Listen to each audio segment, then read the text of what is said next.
नहीं ना, अब अल्लाह को शुक्र अदा करती हूँ, मुझे अल्लाह पाक ने इतना कुछ दिया है तो मुझे तो नहीं चाहिए।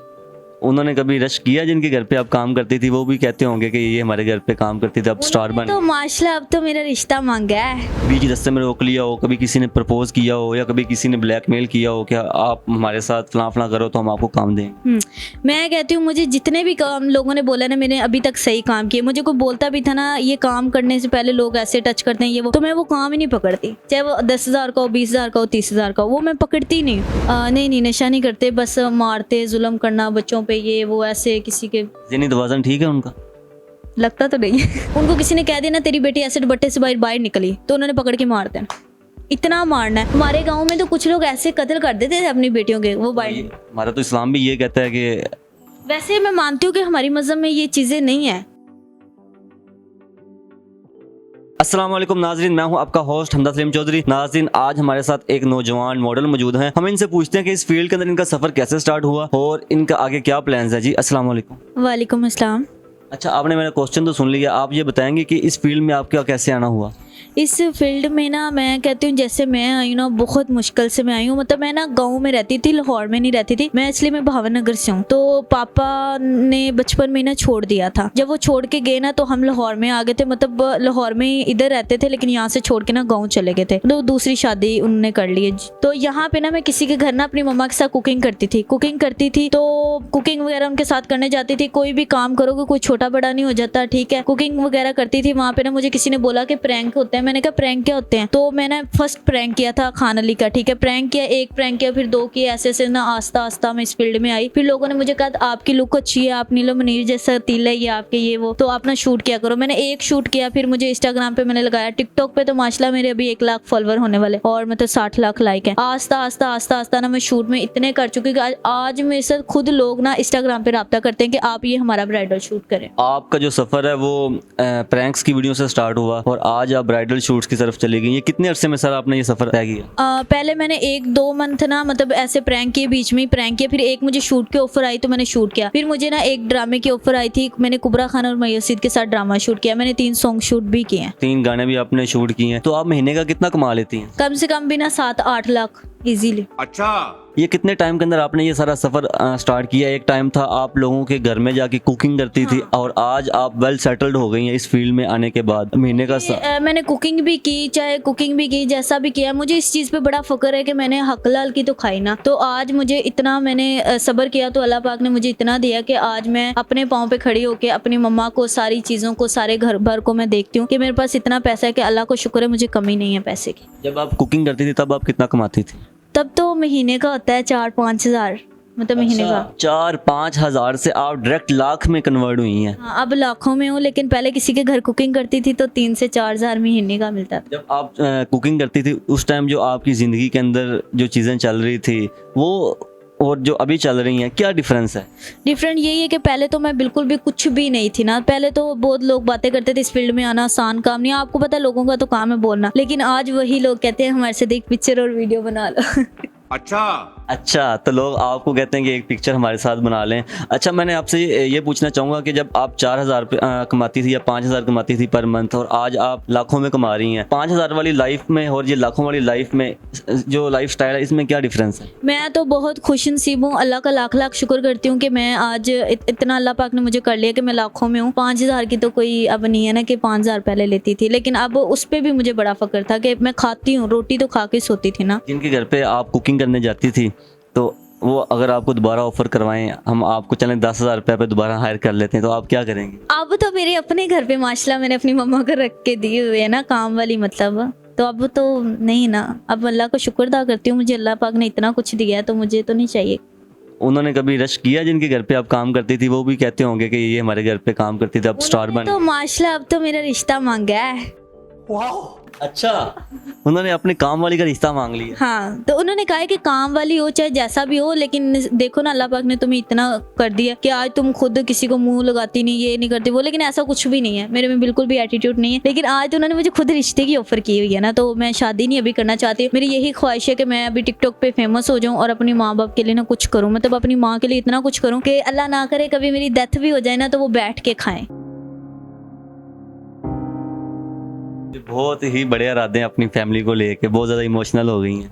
मैं चाहती हूँ कि इतना मैं पैसा कमा लूँ कि मेरी मम्मा कभी भी सैड ना हो, कभी भी कुछ ना हो, कि उनकी बेटी इतना उनके लिए कर गई। मैं चाहती हूँ मैं घर ले लूँ, एक्टर बन जाऊँ, मॉडल तो मैं बन ही गई हूँ, तो बस इस तरह मैं कहती हूँ शूट वगैरह किया करूँ। आपसे मैं एक और पूछना चाहूँगा कि इस फील्ड के अंदर कभी किसी ने आपको ऑफर दी हो? बहुत सी मॉडल्स को ऑफर्स मिलती हैं, आप समझ तो गई होंगी नाइट्स वगैरह की, आपको कभी ऑफर्स मिली हो, या कभी किसी ने आपको बीच रास्ते में रोक लिया हो, कभी किसी ने प्रपोज किया हो, या कभी किसी ने ब्लैकमेल किया हो कि आप हमारे साथ फलां फलां करो तो हम आपको काम देंगे? मैं कहती हूँ मुझे जितने भी काम लोगों ने बोला ना, मैंने अभी तक सही काम किए। मुझे कोई बोलता भी था ना ये काम करने से पहले लोग ऐसे टच करते हैं ये वो, तो मैं वो काम ही नहीं पकड़ती, चाहे वो 10,000 का हो, 20,000 का हो, 30,000 का हो, वो मैं पकड़ती नहीं, क्योंकि सबसे पहले ना इंसान की इज्जत होती है, और अगर आपके पास इज्जत ही नहीं है तो फिर पैसे को क्या करना है? पैसा तो कंजरों के पास भी आता है ना।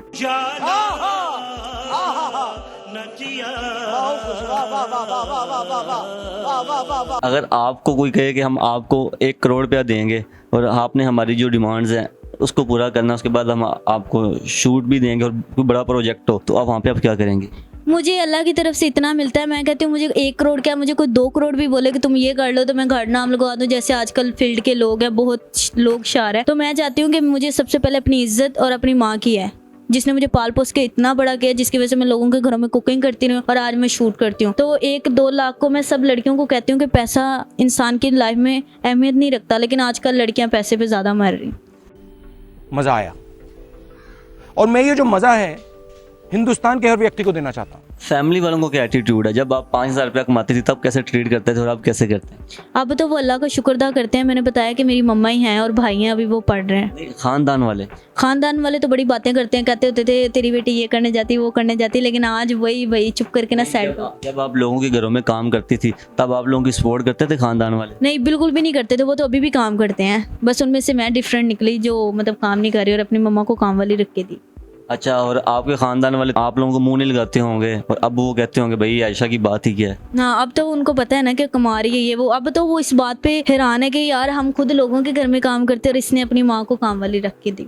अच्छा, तो उसके बाद मैं आपसे ये पूछना चाहूँगा कि जो आपके बाबा हैं, कभी उन्होंने आपसे कांटेक्ट नहीं किया? नहीं, वो कभी कॉल नहीं करते, वो बस करते हैं वापस आ जाओ, लेकिन जितने मतलब वो जुल्म वगैरह करते थे, मारते थे मम्मा पे ये वो, तो वो तो पॉसिबल ही नहीं ना कि कभी वापस जाएंगे। आप नहीं चाहती कि आप अपने बाबा के साथ रहें? बाबा के साथ तब रहे ना, बाबा ठीक हो जाए तो मैं कहती हूँ हम चले जाएं, लेकिन वो ठीक नहीं होते, वो बस मारते ये वो, कहते पढ़ना नहीं बच्चों को भी ये वो, मतलब इतने जुल्म करते थे, खर्चा भी नहीं देते थे। तो फिर आपको पता है मुझे मजबूरी इस फील्ड में आना पड़ा, नहीं तो मुझे तो ये फील्ड बिल्कुल भी पसंद नहीं है। बस आपके बाबा नशा वगैरह करते हैं? नहीं, नशा नहीं करते, बस मारते, जुल्म करना बच्चों पे ये वो, ऐसे किसी के। ज़हनी तवाज़ुन ठीक है उनका? लगता तो नहीं है। बड़ा हरामी हो बेटा। आपके बाबा का ज़हनी तवाज़ुन ठीक नहीं है? नहीं, वो किसी के कहने पे ये सब कुछ करते हैं या खुद से करते हैं? नहीं, मतलब आपस में दादो वगैरह चाचू वगैरह कह देते थे कि आज तेरी बेटी, मतलब वो उनको किसी ने कह दिया ना तेरी बेटी ऐसे दुपट्टे से बाहर निकली, तो उन्होंने पकड़ के मार देना, इतना मारना है। हमारे गांव में तो कुछ लोग ऐसे कत्ल कर देते थे अपनी बेटियों के, वो बाहर। हमारा तो इस्लाम भी ये कहता है कि, वैसे मैं मानती हूँ कि हमारी मजहब में ये चीजें नहीं है, औरत को तो एक दुपट्टा उतारने की भी इजाजत नहीं है, गैर अजनबी को किसी को दिखाना ये वो चीजें नहीं है। मैं भी पहले ऐसी थी, लेकिन मेरी मजबूरी है इस फील्ड में आना। मेरी मम्मा को तो मैं नहीं कह सकती, अभी कुछ दिन पहले उनको अटैक हुआ है, तो अभी भाई हैं वो पढ़ रहे हैं, तो मेरे सर पे कोई बड़ा नहीं है ना, तो सबसे बड़ी मैं हूँ, फिर मैंने ही चीज़ों को देखना। अगर आपके बाबा कहेंगे हम आपको नहीं मारेंगे, आज के बाद मैं खर्चा वगैरह भी दूंगा, सारा हम आपकी डिमांड्स पूरी करेंगे, तो आप फील्ड छोड़ के अपने बाबा के पास चली जाएंगे? लेकिन वो ऐसा करेंगे नहीं, मतलब वो ठीक कभी काफ़ी दफ़ा हम चले गए आ गए, लेकिन वो कभी सुधरते नहीं। कौन है ये लोग, कहाँ से आते हैं? अगर वो ऐसा करें तो मैं तो 1 सेकंड लगाऊं फील्ड छोड़ने के लिए। अगर कोई व्यूवर्स के अंदर से जो आपका पर मंथ का खर्चा है वो आप लोगों को पे करे और आपको कोई आप सुकून से घर में बैठें और आप अपनी स्टडी वगैरह करें या आप अपनी शादी वगैरह करें, तो फिर आप बैठ जाएंगी? हाँ, मैं बिल्कुल बैठ जाऊंगी, और शादियों की तो मुझे बहुत ज़्यादा ऑफरें आती हैं। कोई इस तरह का अल्लाह का नेक बंदा मिल जाए, वो कहता है कि हाँ मैं आपके साथ शादी भी करता हूँ और उसके बाद जो आपकी फैमिली के एक्सपेंसेस हैं वो भी मैं उठाता हूँ, आपकी मामा को जो उनकी मेडिसिन वगैरह हैं, घर के ऊपर काम वाली या भाई वगैरह छोटे उनको सपोर्ट A to Z सारी वो रिस्पॉन्सिबिलिटी उठा ले, तो आप क्या कहें? इतने लोग अच्छे मिलते नहीं हैं जितना आप बोल रहे हो, ठीक है। मैं किसी का एहसान नहीं लेना चाहती कि मुझे कोई ताना मारे तो ये थी तो तेरे लिए मैंने ये किया। मैं चाहती हूँ मैं अपने पाँव पे खड़ी हूँ, एक दफ़ा मैं अपने पाँव पे खड़ी हो जाऊँ, अपनी माँ के लिए कुछ बन जाऊँ, फिर ये बाद में शादी वादी देखूंगी। और मैं भी तो मैंने 3-4 साल शादी करनी ही नहीं है पहली बात। चाहूँगी आप टुंडी हैं, अभी तक आप अपने टांगों पर नहीं खड़ी हो सकी? मतलब इसका मतलब ये नहीं है, इसका मतलब ये कि मैं अपने पाँव पे एक दफ़ा खड़ी हो जाऊंगी ताकि लोग देखें जिनके सामने मैं समझती हूँ कि टांग पे कोई प्लास्टर वगैरह लगा हो? हाँ, हुआ प्लास्टर। मैं चाह रही हूँ कि मैं अपने पाँव पे खड़ी हो जाऊँ, मैं कुछ बन सकूँ, मेरे कहने का मतलब ये अल्लाह। इंटरव्यू के बाद आपको पूरा मौका दिया जाएगा, आप अपने पाँव पे खड़ी हो जाइएगा। हाँ मैं हो सकती हूँ पाँव पे खड़ी, ऐसे भी क्या। और किस तरह का पाँव पे खड़े होना है आपने? ओ मैं कुछ बन के पैसा कमाना चाहती हूँ, मतलब अपने किसी का सहारा नहीं महीने का 7 लाख रुपया कमा रही है और क्या कमाना है आपने? अरे घर बार तो ले लूं, अपनी माँ के लिए कुछ बन जाऊं, यही तो पहले भी मैंने यही बोला था ना कि एक दिन मेरी डेथ होती है कि ताकि वो बैठ के घर खाएं। बाहर उनको आउटिंग पे जाना पड़े, वहाँ पे बैठ के खा लिया फिर? मैं घर की बात कर रही हूँ। मतलब जो आपने कमाया उस पैसे को घर पे बैठ के खाएं और बाहर बैठ के ना खाएं। हाँ ऐसी बाहर आउटिंग वगैरह पे जाना हो फिर वो क्या करेंगे? तो वो बाहर खा लें, बाहर से मतलब कुछ खा लें, किसी के घर पे काम करके, ये मैं चाह रही हूँ कि ना खाएं। तो जी नाज़रीन, जैसा कि आपने इनकी सारी स्टोरी सुनी, बहुत ही दर्दनाक इनकी स्टोरी है और इनकी लाइफ में इन्होंने बहुत ज़्यादा स्ट्रगल की है। हालात के मारे इंसान को क्या क्या करना पड़ता है। हाँ, और जो लाइफ के अंदर जो मुश्किल होता है ना, उसके बाद आसानी ज़रूर होती है। जैसे रात के बाद दिन होता है, इसी तरह जब भी आप कोशिश करते हैं तो आप लोगों को अल्लाह ताला की जो ज़ात है वो कोई ना कोई डायरेक्शन ज़रूर दे देती है और आप अपनी लाइफ में कामयाब ज़रूर हो जाते हैं। तो अपने मेज़बान को इजाज़त दें। अल्लाह हाफिज़।